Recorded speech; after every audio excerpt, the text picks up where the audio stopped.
Welcome into the Morning Burrito podcast that is no longer in the morning. Now at lunchtime. I am Michael. I'm Eric. It is great to be with you on the new and improved Morning Burrito Well, we podcast. hope it's improved. Yes. We hope it's improved. It's noon. It's Wednesday. New time slot. New day. Yeah. It's great. And you might be eating a burrito for lunch. Don't know. Hey, it doesn't have to be a morning burrito now. Doesn't. But It it could be can lunch. be. I mean, you can have some eggs and some sausage. Well, I you mean, that's could. nothing wrong with it's that. time to move on this time of day, though. So Yeah, but some of us, unlike you, like to No. actually eat breakfast other No. times of the day. no, breakfast is breakfast food. That's it. No. Yeah. Tell our audience, when we go out for lunch, what do I get? Pretty much Oh. every time. Omelet every time. With Ham and cheese. I don't remember. pancakes. Oh yeah, big plate of pancakes. Yep. Almost you do. every time. You do. Literally almost every Every time. time. Well, at least if we go to one particular Right. spot. Right. And I don't. Although our last time we went out for lunch, we did not go to that place. We went to a Mexican restaurant, and man, Wow. let's just real quick. We got some time here. Let's share with Really? our audience because this is funny. I think it's great. Okay, so like we're fasting, right, as a church. So We have a few more days to go. A few more days to go. That's why the water and not the coffee. But we thought, well, we can still go to lunch and have staff is meetings. awesome. So we did that. We went to this Mexican place and we ordered taco salads. So I thought, well, we can do taco salad. Surely we can do we some can do taco this. salad. Because you can do salsa and you can do the corn chips because it's okay on the fast. And then we just ordered taco salad with no meat and no cheese. And the waitress, she comes up and she's like, okay, just lettuce? I was like, That's exactly what she said too. Yeah. Just lettuce? Like lettuce? what is wrong with you? and I'm like, yeah, but the peppers and all that and just lettuce. Okay.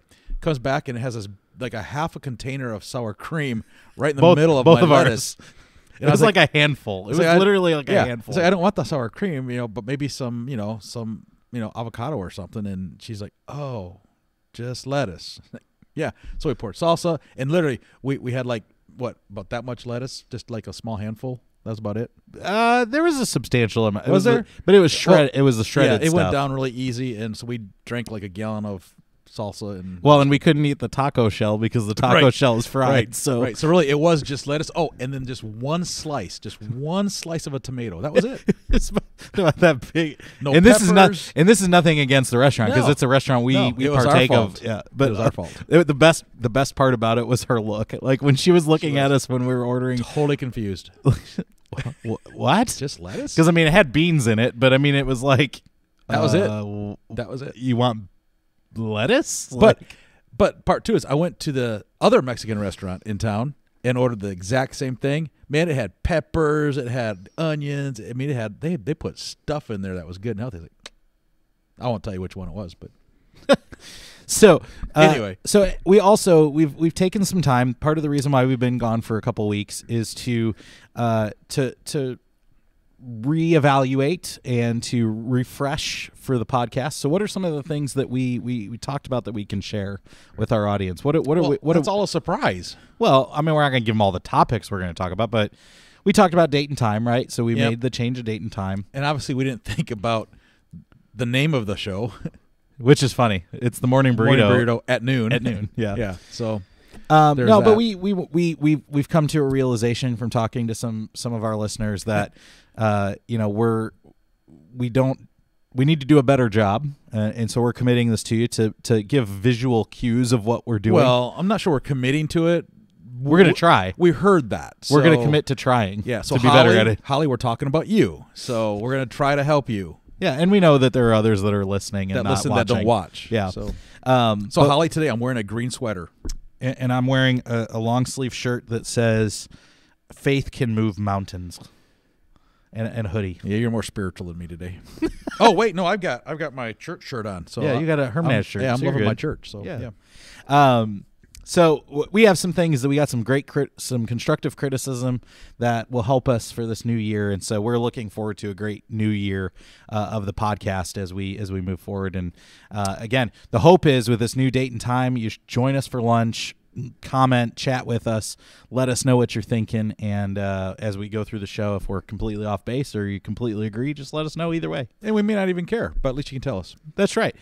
So today we are going to be talking about breaking generations. Oh. What is the generational breakdown? What are the years for the different generations? I don't think everybody knows that.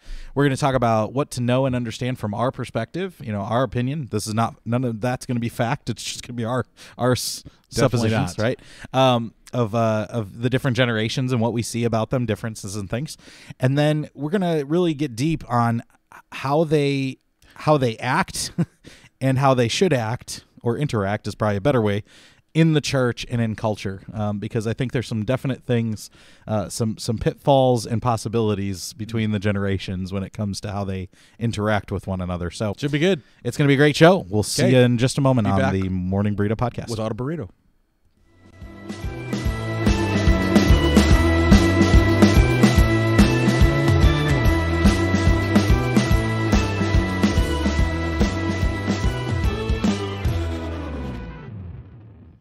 All right. Man, I got to tell you, I've had so much water these last 3 weeks. I am done. I need coffee. I'm just saying. You needed coffee on Sunday morning.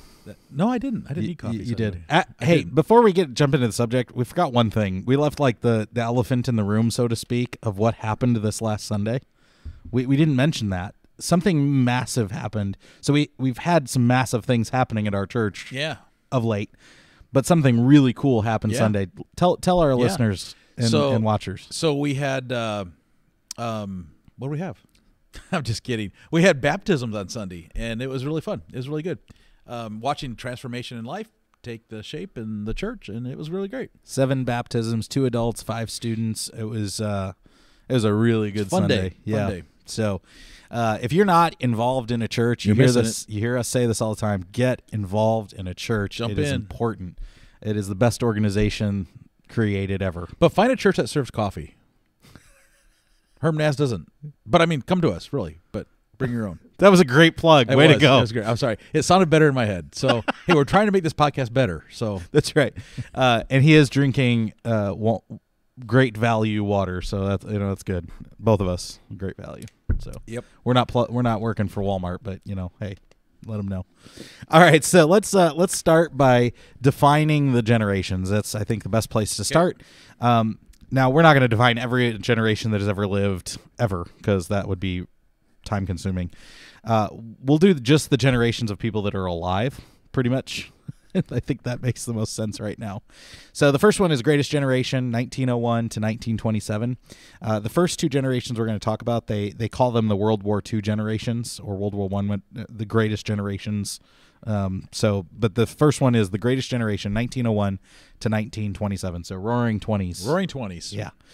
Then the Silent Generation, which I didn't know. This is something new that I learned at least for this. I had never heard of the Silent Generation before.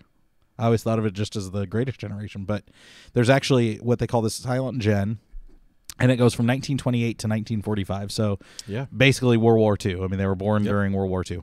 Well, and or in the Great Depression. And the Great Depression. They went through that. Right. Yeah. Then you have Baby Boomers. Everybody knows the Boomers. Hey Boomer is OK Boomer is the phrase. OK Boomer is the phrase. 1946 to 1964. Yeah. So right into the beginning of the 60s, right after JFK was shot. Yep. Basically. Yep. Then you have Gen X. This That's guy me, man. right here. 1965 to 1980. You're right at the beginning of that generation. Yep. And then you have Gen Y, which are commonly referred to as the Millennials, 1981 through 1995, which is my generation. You're at the beginning of yours, too. I am at the beginning of mine, and you read through, and we'll do this in a little bit, but you read through some like differences or some like characteristics of Gen X, and I'm like, you definitely fit all of them. I fit a lot of them too. So like, I feel more Gen X than I do. Yeah, I feel more Gen X than I do millennial. And then Gen Z, 1996 through 2010.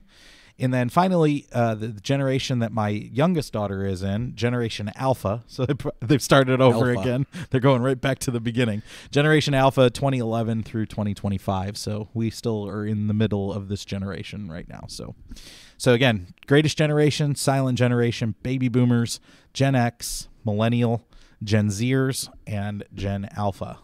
Yeah. Alpha. So those are our generations. There you go. So you know where you fit. You might feel young, or you might feel old. There are I don't know if I should say this. So there are a lot more babies that were born in the beginning of that set of generations than there are being born now. Is that fair to say? I have no idea. I'm pretty sure. Okay. I'm pretty sure that my age group is having less kids than like the boomers had, or like the silent generation had. Okay. You know, that's why they were called the boomers, right? Because the silent generation Right. and the greatest generation had a lot of kids. After World War II, it was just baby, baby, baby, baby, baby. Lots and lots of babies in the 40s and 50s. But what's interesting to me is when you read this list, it's almost as if the people, I don't know who's in charge of this. I don't know who's the proprietor of figuring out what the names of the generations are, but they certainly got lazy after the baby boomers. I'll call them Gen X. Let's just go to the alphabet. Gen Y. Yeah. It's kind of like when they hurricanes, and they get to the end of the hurricane season and they've already gone through all the letters of the alphabet, and so then they're like, oh, we got to go back to A. Yeah. Well, I guess we did male names for the first set. Well, we'll do female names this time around. Yep. Yep. But I mean, they're alpha now, so I think they're going to skip the B's and go right to Omega. Done. So, and then they'll just start over again. Well, I think Jesus will come back. But Oh, okay. All right, so let's play a game, and this is gonna be fun. So you have some cards here game. that you can answer, and Oh. what we're looking for is for you Okay. on who are listening. You can just play with your own mind, but if you're watching and you have the ability to comment on Facebook, we encourage you to comment your answers, and we'll see if you're right. So this is a quiz for me or for them? For both. For both. Yeah, so this is Okay. gonna be fun. All right. All right, so we have 5 questions, okay? And we're going to see how smart you are at breaking down the different generations. Great, all right. This game is called Brain power. Dun, da, da, Name That Generation. Oh, okay. I wish I had like really cool game show music, because that would be really fun. Well, I mean, this is your thing. You should have done it. I should have. I'm not like I don't want to make jingles. Okay. So here we go. Question number 1. Members of which generation were the most likely to live with their parents when they were 25 to 37? So which generation is most likely to have lived with their parents between 25 and 37? Here are your options. A, millennials. B, Gen X. C, boomers. Or D, the silent generation. I'm going to say Gen X. Make sure you put your answers down there, because we want to know. I'm right. You are wrong. Yes. It's actually millennials. Well, you didn't give me a millennial card. It's Gen Y. Is Gen You Y didn't not give in me there? a Gen Y. Oh, that's too bad. See, I didn't give it an option. What kind of game is this? Set up for failure right there. That's kind of funny, actually. I meant to take Gen Z out of that because there's no Gen Z answers. Well, then why are you giving me junk? That was on accident. Here, Where's that at? give me So Gen Z. Take that one back. Sorry, Gen Z, you're not a part of Man. this. Now, if you ask the question again, I would say Gen Y. Oh, you got it wrong anyway. You said Gen X. Okay, Not fair. you didn't pick Gen Y, so It wasn't an option. okay. Number 2.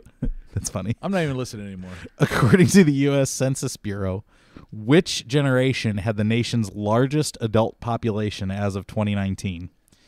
A, millennials. B, Gen X.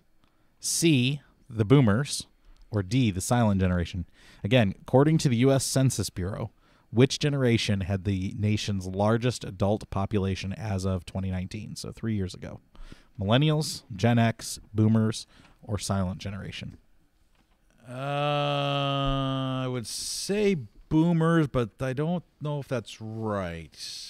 They had lots of children. I'm gonna go Gen Y, millennials. That is correct. It is Yes. millennials. There you go. Well done. I 'Cause thought you were I going to got- go. I I got thought the you were going to go card. Gen X. I got the card this time. All right. Number 3. In what year are Gen Xers expected to outnumber the boomers? A. You just have to answer this one. I don't have a card It's for not this. on you. This game is not good. That's okay. This is the Okay. only question that you can't use the cards. All right. Okay. So A is 2021. Wait, I forgot the question. I was worried about the card. In what year are Gen Xers expected to outnumber boomers? A. 2021. B. 2028. C. 2035. Or D. 2042. I'm gonna go the second one. 2028? Yeah, Put your answer in there. Don't cheat. because that's when Social Security will be done. Sorry. He's not wrong. 2028 is correct. Good job. Yes. All right. Yep.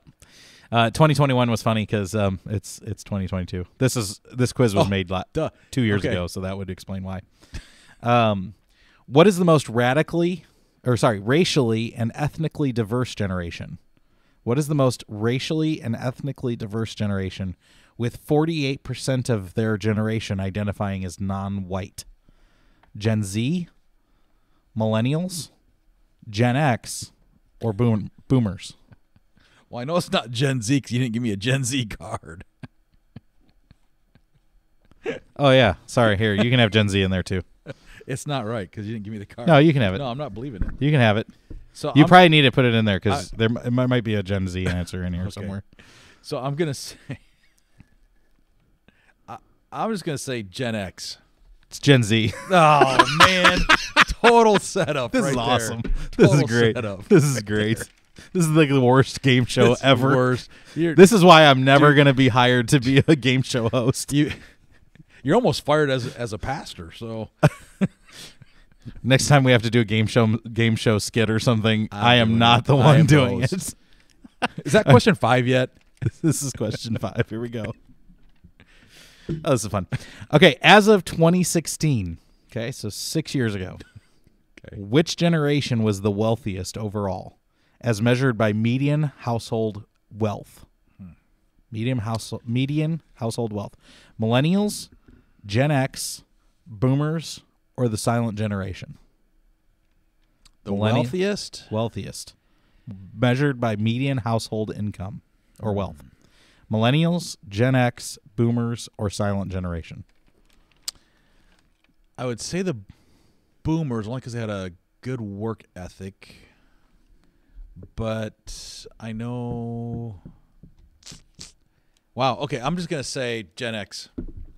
It is the silent generation. Actually. Really? Yep. They were the wealthiest. They as of 2016, they were the wealthiest overall, measured by median household wealth. Wow.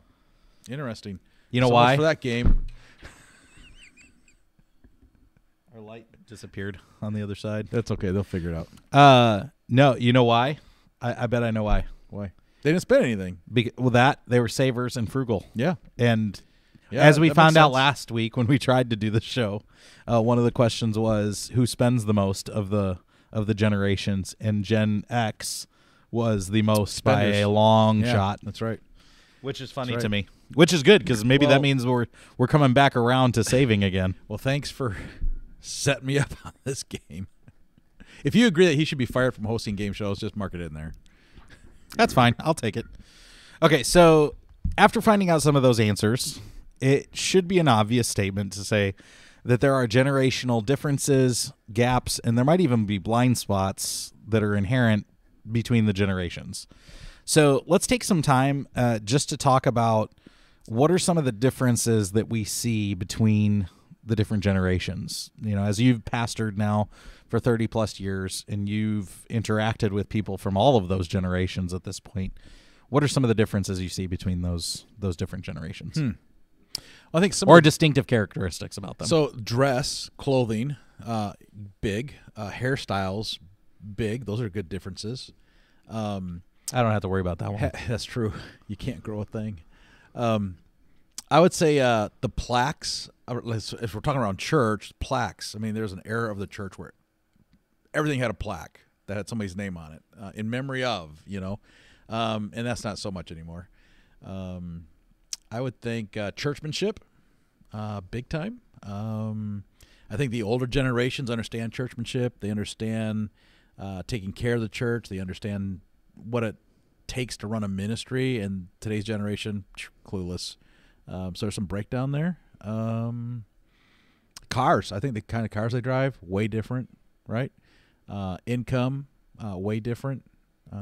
Views on how you buy into an institution, meaning like church membership, big. Older generation totally buy in. Now these generations, not so much. Would you expand that out to like church loyalty, not even necessarily membership? Because some churches don't believe in membership. Loyalty to an institution, and not even just the church. I mean, today's generation, I don't think really buys into an institution. They want to question everything, and they'll go to where that suits them, right? They don't see them suiting the institution. So I think that's a big difference. Loyalty, I think, is huge. That loyalty thing is big. Thinking because we're talking inside the church. Inside the church, the loyalty from, probably my age and older, probably, man, if you commit to something, you follow through with it. There's some follow through to that. And you're not asked to do everything. You just do it. You just know what needs to be done. You do it. You see a need, you fix it. Where like the younger generations, loyalty, we'll come to church once every 6 weeks, 8 weeks, tied to church. Hey, it's my church, but yeah, I don't need to work. I don't need to be loyal to that. Something else comes along, I'm good. So I don't know, those are a few. Yeah. Do you think that those are some of the differences? Where are the gaps between the different age groups from what your vantage point has been as a pastor? The gaps, like blind spots, things that not necessarily issues, but just gaps in thinking and understanding. I think the gap. That's really good. So I think one gap is in the legacy. The legacy has not been, handed down from generation to generation. There was something on Facebook not long ago that said that this generation, they didn't do this to their kids, so we have this kid. Those kids didn't do this, so then their kids are like this, and then before you know it, we have all this chaos in our culture. I think it's true for the Christian family too. You don't pass the word on like the word says, pass it on to the generations. The word gets lost. So I think the passing of the baton in your faith is a big gap. Like Bible stories. Keep talking. I'm going to fix our light. Bible stories can be told and remembered. That light really bothers you, huh? Yeah, it does. I don't know why it's not on. They probably can't even see the light. It's probably when you threw the paper. Now it's my fault again. Okay. So, but that legacy thing I think is just really, really huge. Because today's kids, they don't know the Bible stories, nor do they have people to tell them the Bible stories. It's amazing to me that we've had people at least come through our church that says, hey, will you help with our kids ministry? And they're like, oh yeah, but I don't know the Bible stories. And these are like adults that are, 30, 40, 50 years old. They don't know the Bible stories. So we put them in there and they come back and they report and they go, hey, I learned so much today out of that Bible story. And that's refreshing to me because, okay, that's good. You're learning something, but we should have already known it is the point. I think the other big gap is mentoring. We don't mentor people. There was a day in the life where we'd go and say, hey, can you mentor somebody? And they're like, yeah, let's do it. And now it's like, yeah, I really don't want to. I don't relate. I don't understand their culture. So they don't mentor. I think one of the biggest disappointments is that we've gone to ladies in our churches, not just Herb Naz, but in our past churches even, and asked them to, hey, we have this baby shower coming up. I need you there. Can you be part of that? And they're like, well, we don't know them. So no. Like, really, no, that's not what the church is for. That's not what mentoring is. Mentoring is you come alongside that mom and you mentor them. You help them. You help that young family. Before we would bring families up, and we still are. In fact, we're doing a baby dedication here in a couple of weeks. Yep. But it's the church's response is, hey, you're helping raise this child. You're helping come around the mom and dad as a mentoring thing. And even today, the church will respond, yeah, we'll do that. But man, you get them to go to a baby shower or to come alongside, a young married couple and offer the knowledge between a husband and a wife that have been married for, let's just say 30 years. That's 60 years of marriage, right? Knowledge. And they're like, yeah, no, we don't have time. I mean, so mentoring is huge. So, okay, so that's like a sermon, right? So if you're not mentoring, you need to get off your tail feathers and mentor somebody because you got a story, you got Christ in your heart, and the young bucks need to know what it is. So that leads into a question that we've been discussing, just you and I. Where do we see the generational issues in the church? I mean, you mentioned mentoring as being one of them for sure. Where are the big hangups? Like what causes problems between, let's say, the senior adults and the Gen Zers or the Gen Yers, the millennials? Where are those big gaps? And are there big gaps between other generations? Are there big problems that arise between the generations? So I would say that probably the biggest thing is fear. Fear. From one generation to the next, I think it's fear. Fear of we don't understand the culture, the language. The next generation is smarter than us, or the past generation is smarter than us, so we don't want to look foolish. And I think it goes both ways, younger and older. Mm-hmm. So the younger or the older generation doesn't understand the younger generation, so we'll throw money at you and support you, but let's not mentor. But the younger generation, man, we don't understand the old folks. That's so old school, old day, and they don't want to listen to the knowledge because, well, they think they have it all, right? That's the never-ending cycle of life. But I think the real fear comes into, I don't know how to relate to another generation when it comes inside the church. We just don't know. We don't know how to do that. Like cell phones. Like every grandparent has a cell phone, and every grandparent has issues on how to work the cell phone. But every grandparent has grandkids that if they would just ask their grandkids, hey, how do I do this? They would learn. But then every grandkid goes, man, they don't have a clue what they're doing, and they're afraid to go and help because they don't understand that generation. So I think the fear of this not understanding and not knowing maybe is probably the biggest one.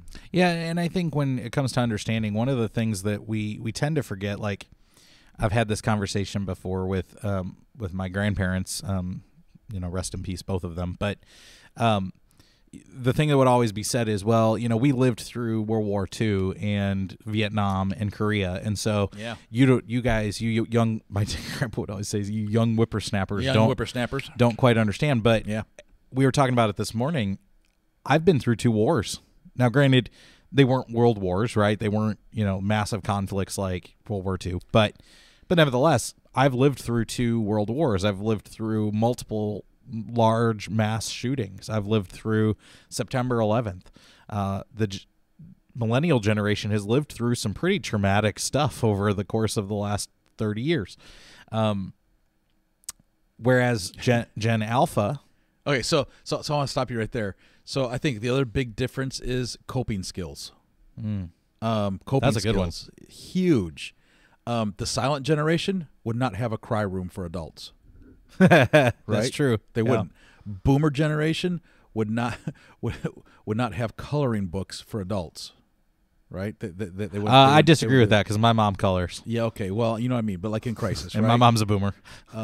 And the Gen Xers would not be seen on camera crying like life is totally over when they didn't get their way. I mean, we just wouldn't do that. There's a segment of Gen X that does. I mean, I see it on the news. I mean, without going into the political domain here too much, but I mean, the reality is the young Gen Xers, they won't. They pull their pants up and they go. Sure. But so anyway, so I think that, man, that's my second one probably. Yeah, but I mean, I think going back a little bit, there's this assumption that our generation dealt with more than your generation did, and so therefore you'll never understand what we've gone through. Sure, the millennials will never understand what the boomers went through with the civil rights when it started. Right. They'll never understand what happened in the sexual revolution when that thing started. The gas rationing that happened in the late 70s, early 80s. Yeah. I mean, that's something that even my generation, which is at the beginning of that, right? We don't remember that because we were babies, but the Gen Xers will remember that. The rationing of Y2K. I mean, there's still food around here for Y2K. I remember that. They don't. They don't the world's going to come to end because the stupid computers didn't roll over date. I will say that maybe the Gen Xers. I'll go back on what I said. The Gen Xers pull their pants up and go, and just do it. Latchkey kids. Yeah. That was big. Because the boomers all worked. Yeah, the boomers all worked. So Gen X had latchkey kids. And I remember those conversations. I was not a latchkey kid. But I thought, that's pretty cool, man. They get to go on their own, get a key to the house, and come and go when they want to. And I thought that was really cool. But it turned out it wasn't so cool. So. Well, and it's interesting. So, my grandparents, who were World War II generation folks, your grandparents were World War II, and either I don't know, probably greatest generation or whatnot. But yeah, both. One or the other. But here's the thing. When the destruction of the family began, the true destruction of the family in the 60s and 70s, when we were not as a society encouraging family growth, the reality is things have changed for each successive generation after that, right? Mm-hmm. Faith, family, values, all of those things kind of took a back seat to life, and that's why you saw the divorce rates go up precipitously between the 70s and the early 2000s. They're starting to come back down a little bit, but people are getting married a lot later now, right, in life. They're having a lot less kids. Mm-hmm. All of that stuff is a response to these generational shifts. And so when, somebody who's a senior adult right now, early boomer or late in the silent generation, and they look at and they say, well, you guys don't understand what we've gone through. The reality is they don't understand what the younger generations from Gen X on have gone through either, because the world is a different place that we were born into. And I mean, really, Gen X to millennials, the world was different from Gen Y, where I am, millennials, all the way to Gen Z. It's different. So different worlds. So would you say the millennials dealing with school shootings is different than the silent era? No, I think it's very similar, and this is where I think the misunderstanding comes in, because if you remember, well, I wasn't alive, but I remember seeing videos of this. The silent generation and the baby boomers, they had to deal with getting under their desks because of the Cold War, right? Well, they had to deal with shipping their kids off to war. Yeah. They had to ship their kids off to go get shot. Well, I mean, Gen Z and Alpha, I don't know that they've really experienced that nearly as much. I mean, we did a statistic last week when we did this show, tried to record this show the first time. It's like 4% of millennial men have gone into the military versus, I don't remember what the statistic was, like 47% of boomers. It was high. Silent gen. So, I mean, that's definitely true. But I think you touched on something that's really interesting. The idea of the latchkey kid. Mm-hmm. That is certainly a generational difference that happened after Gen X. Mm-hmm. The boomers, everybody blames the boomers. That's why everything. That's why the OK Boomer thing exists. But here is the reality, and I've had this conversation with my parents. The move away from having a mother or a father in the home all the time, and I'm not one of those people that says the mom is the only one that has to be home, but I think having a parent in the home is the best possible way to help raise their kid. I think that's, as much as possible for a parent to be home is a great thing for kids. We completely, as a society, and this is true of the church as well, we moved away from that, where you have two parents working, and a lot of it was because of economy, right, and money and providing and whatnot. But that has hurt the family values. You talk about the mass shootings. I mean, that's why there's been so many mass shootings. You don't have parents in the home with their kids as much. Right. They're left to their own devices. And I think what we're seeing now. So before you send us a letter on what he just said, just don't. Because that's not the only reason for school shootings. We understand. Oh, no. I'm just saying that's one of the outgrowths of that. You have kids at home. And, I mean, that's why suicide's higher. That's why cutting is higher these days with kids.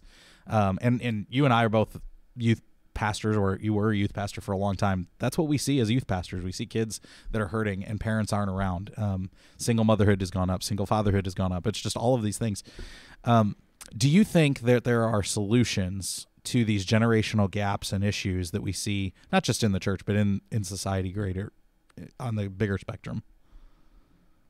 What are some things we can do to change this? So I think we change it by having relationships.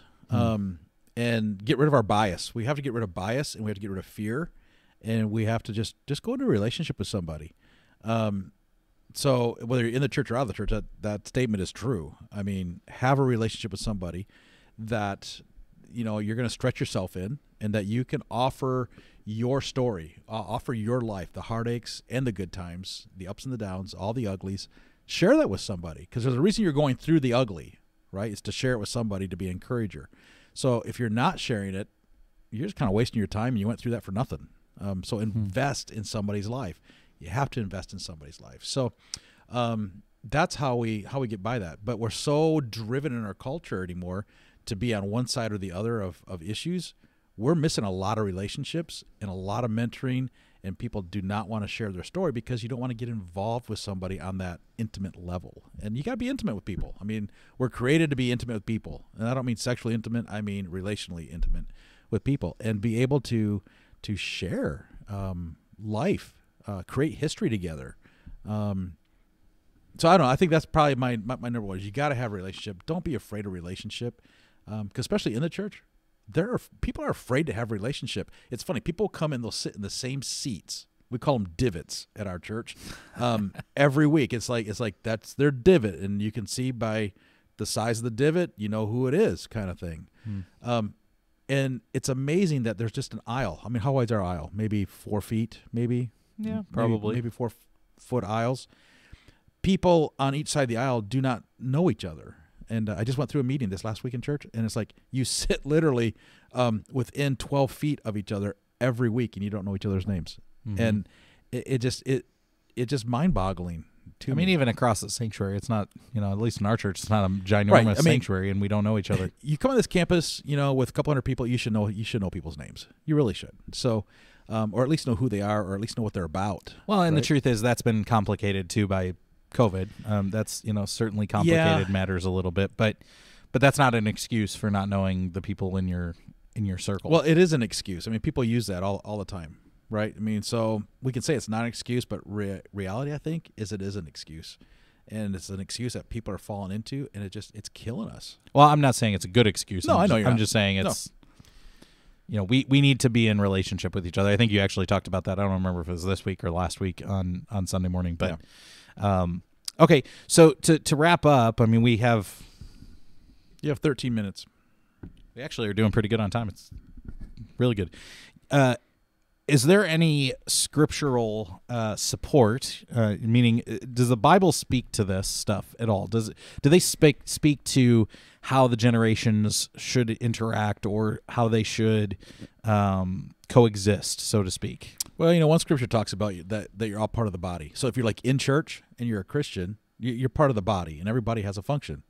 It's not that your arms are older than your legs, right? It's everybody's got a function. That you're there, and so that'd be one. But all through the Old Testament, it talks about.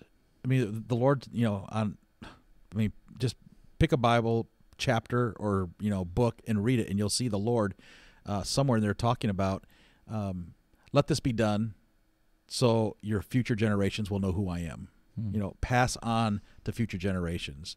I wrote a couple down. Genesis talks about the covenant between, us and the Lord, and he makes covenant with us so that future generations, so our kids' kids will know who the covenant was with, with the Lord. Leviticus talks all about that you may know through all generations that I am Lord. It's not just a millennial thing. It's not just a Gen X thing. It's not a silent thing. Or it's not just our grandparents who had faith. It's like all generations. And what we're talking about today is the church is not helping all generations to know who the Lord is. We're just not. We want to think we are, because we're a church, and we gave a second mortgage to build the building, and we've gone to the mission trips, and we taught class, and we do life group, and but you're not investing in people, and so that generational thing is gone. Ephesians 3 talks about that the Lord, that his glory is with you and for your kids as kids, which means for the next generation. It's that legacy. Every generation. So the Bible's packed full of scripture that talks about the importance of this generational passing on of the good things of the Lord. And the good things of the Lord is also judgment. I mean, it really is. Scripture says, "Don't spare the rod," right? But to spoil the child, but to go and like, this is the way you train your children. Train them up the way they should go. They're going to come back to it. But man, so many levels of the church that's not being done. So if I'm talking today to you, I mean, that's going to be like a real sermon, right? So I'm going to like shut up here. But I think you already know, if you're watching, if you're part of a church, our church, any other church, and you're realizing, yeah, I haven't really invested in people. It's time you start investing in people, because that's the only thing that's going to fix the generational issues that are in the church. Yeah, and I would add, I know this is, nobody likes hearing this, but we got to stop being selfish about our own time, selfish about our own wants and desires. You know, one of the big generational gaps that has existed in the church for a while now is the music thing, right? Well, I like this sort of music, and that music for the young whippersnappers, or the music that the old people listen to. You just said whippersnappers. I know, that's my grandpa said. You know, that I can't deal with that. I can't worship to that. Well, if you can't worship to that, that's a hard issue, and you need to get outside of your own self. And again, invest in people. You know, I heard this one old lady. She's since gone to glory, gone to heaven, but she had said to me when I was a young pastor, young worship pastor, she says, "You know, Pastor Michael, I love that you really, you know, you kind of mix it up, but you do the music that appeals to our younger people." And I said, "Well, interesting. I just want to, why do you think that?" She said, "Because you know what? I'm at the end of my race. You know, I'm running to the end. But there are lots of students and young adults and young families that need to have something that appeals to them. I had hymns and things that appealed to me when I was growing up. It's time for something new for them.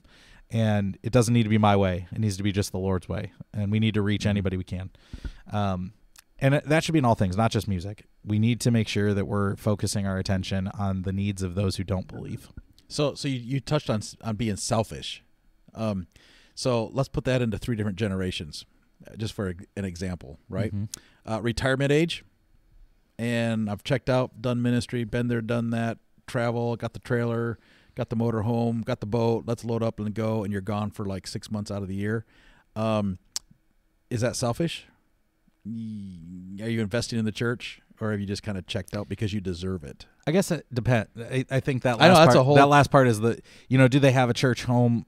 Do they have 2 church homes where they invest in both churches? Okay, maybe. Sure. There's lots of ways to look at that, right? Sure. But I know so many senior adults that go, "Man, I'm retired now." It's like, no, retirement is not in Scripture. Yeah. There's not there, right? It always says run to the end of the race. Selfish. The other generation would be the middle generations, to where you're career driven, and midlife crisis driven. Right? And it's like, I need my boat. Like, I need my time. I need my time in the boat, the fishing gear. I need the motorcycle. You know, I need a new spouse. I need, you know, different kids. I mean, whatever. I need my Corvette. I need that. Really? Well, who are you investing in? See, it's all us. And then the last one would be the young generations. I really don't want to do anything. I want the fun and games, but or somebody should be doing it for me. Or somebody should be doing it for me. That's good. So I think in those 3, I mean, that selfishness, man, it's there in all of our lives. It's a cancer. It is. We all got to inside and outside the church, but inside the church, it literally kills that ability for generations to work together. And I will just add this to this conversation, is that I hate it when I hear students say, "I can't relate to somebody who's old." That's a bunch of garbage. Yes, you can. Yes, you can. And you can affect, and you can inspire, and you can encourage anybody of any age, but specifically the senior adults. I had a senior adult this week walk into the office and say how appreciative they were to see students being baptized on Sunday, how it just what a heart thing it did for her to see that God is moving in the lives of our students. And she gave you a granola bar. And you. Yeah. Yeah, and me. Yeah. Yeah.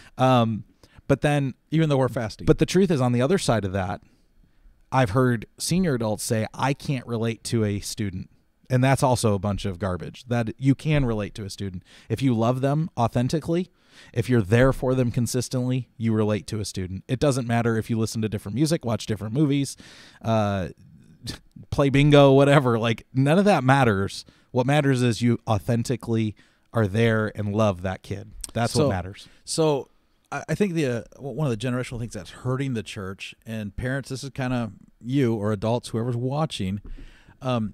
There was this thing in the church where parents raise their children, right, in spiritual things. They raise their kids in the church. They raise their kids in knowing, what baptism is, and Lord's Supper, and membership, and prayer, and worship, and holiness, and ethics, and morals, and values. I mean, parents did that. There was a shift even in the church, but I mean, it's culturally driven, right? Because we live in the culture. But it infiltrated the church, and that is like, we're going to let the church do this. Yeah, pretty much changed in the 70s and 80s. Let the church do this. So we started hiring children's pastors and worship pastors and youth pastors and senior adult pastors, because the church is going to now disciple our kids. In my day, Alice Cooper, he professed to be a Christian today. I don't know where he's at, but anyway, Alice Cooper was very strong in what he'd say. He would say, parents, if you're not influencing your kids, I'm going to. Which way do you want it? And that's, I mean, I was a teenager when he said that, but I was also in a youth group that we actually wrote letters to all the hard rock people, and said, hey man, we're praying for you. We're praying for your band. Hope Jesus. Those kinds of letters, and we just sent them to him. And I was like, that was a cool thing. That's probably one of the coolest things my youth pastor had us do. We did it for Eminem way back in the day. I wrote it for Metallica, AC/DC, Kiss, Alice Cooper, and the guy that bit the heads off the bats, Ozzy Osbourne, and that was the coolest thing, right? You're I know, so I was old, but those were like my group. Oh, Scorpions, we're a lot of Scorpions, and anyway, I can make another. By the way, I saw Striper yesterday. Did you? Striper rocks, right? Okay, so we got like 4.5 minutes left. But what I'm trying to say is like, somebody's going to influence your family, and it's a generational thing. The church is not here to do it for you. The church is here to partner with you. That's a good way to put it, partner. And it is a partnership. It's got to be. So if you're watching today and you're looking at this generational thing and you're thinking, no, man, wherever you land on that, I'm asking you as your pastor or as a pastor to just say, what are you doing to help fix it? Because it's not the church's responsibility to fix it. You're part of the church. Therefore, it's part of your responsibility to fix it. So let us partner with you to help fix it. Don't rely on us to fix it, because it won't get done. So last words. When you look at the future of the church, when it comes to, many of them will admit it, the greatest generation, the silent generation, they're not going to be with us for a lot longer, right? They're the oldest in the church. Both of my grandparents have passed away on my dad's side, one on my mom's side. That's just the reality, right? So boomers are going to be the old folks. Gen X are going to be the next, you're going to replace the boomers in a hierarchy of age, yep. Right? So what would you say to particularly your Gen X brothers and sisters and boomer brothers and sisters as they move forward to be the elders in the church going forward for the next, however many years? How would you address them? We need to have coffee. That would be a first way to address them, because we just need coffee together. Disagree, but okay. Someday you'll get there. I think it's to keep the Bible in the biblical perspective that it was written and meant for, and we need to relay that to a culture that is far from God. We can't take the Bible out of its written, purposed, and that perspective. We got to keep it in its purpose. We need to evolve our methods on how we do church and how we do ministry, but we got to keep holiness at the core. We got to keep Jesus of the gospel, because the generations after us, we got all kinds of progressive Christianity, wokeness, and we just go down the whole list of that, and we're not even doing that in the show, but that's where we are, right? And there's things that are coming at us. You read an article earlier, yesterday or today, where even in our Wesleyan culture, we're being told what to believe and how to accept sexuality. And listen, knock it off. We gotta pull our bootstraps up, I mean, however you want to word it, right? Like button the red underwear, tighten up the belt, cinch the strap, whatever your term is in your generation. But you got to do that and hold true to the absolutes of the Bible. That's, I think, my game. Your what? My game. Your game? Yep. Well, my final word would be this, particularly to my millennial brothers and sisters. We are the parents, the young families right now. We are the young parents that are out there. You're getting older, though. I know. Again, I'm on the oldest end of that spectrum. But look, raising your kids in the church is the best thing you can do for your kids. Raising them to believe in God, raising them with an understanding that all people are valuable, that all generations matter, and teaching them to go to the old folks' home and to, just spend time with some elderly people, making sure they're connecting with elderly people in our churches. That's invaluable. And again, if those older folks are doing what you have suggested, and millennial parents are doing what what I'm suggesting, the church is going to be in a great spot going forward. I believe that, and culture will shift accordingly to that. Yep. Good. Let's talk about our next show. Yeah, next week. Is it really President's Day already? It's coming. Yep, it's coming quick. So next week we're going to talk about. This is going to be great. This might light your fire, folks. But we're going to talk about how to honor where honor is due, and it's President's Day weekend. Not a better weekend to talk about honoring those that are in authority above us. And there's the timer. Ding, ding, ding. Hey, we're right on time. We did a good job. So hey, if you're interested in, even if you're not interested in it, next week we're going to hit the president. Well, that's not going to hit the president. We're going to hit President's Day as a topic, and just honoring as a Christian how we're supposed to take those people that are in leadership above us. Disclaimer, it's not a political show. Just because we're talking about presidents does not mean it's a political show. Yeah, we're not talking about presidents. We're going to talk, I mean, they're going to be a small segment, but I mean, really, it's leadership over us. How do we respond biblically to leadership over us, especially when we don't agree with them? Yep. Hey, we appreciate you being a part of the Morning Burrito podcast. Thank you to the church board here at Hermnaz, and thank you to our Hermnaz folks. We love you, and we'll see you guys next week on the Morning Burrito podcast. Happy lunch hour.